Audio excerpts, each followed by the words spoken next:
katika ardhi yetu. Kwa kweli kupitia kongamano hili watu wa Msoma tu tunapata vitu ambavyo vinatuletea matokeo makubwa sana, hasa kwenye kilimo. Huwa tunajifunza namna gani ya kutumia eneo dogo kupata tija kubwa kwenye kilimo.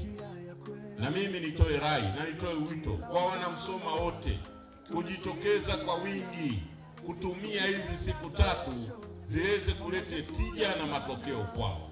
Shamba la tumaini, tuna nafaka, tunajenga sasa na kesho inakaribia. Ndugu zangu wadau wa kilimo misitu, asubuhi ya leo tulianza kwa kushiriki zoezi la upandaji wa miti katika shule ya msingi Mkiringo, ambapo katika shule ya msingi Mkiringo tumefanikiwa kupanda miche ya miti 860.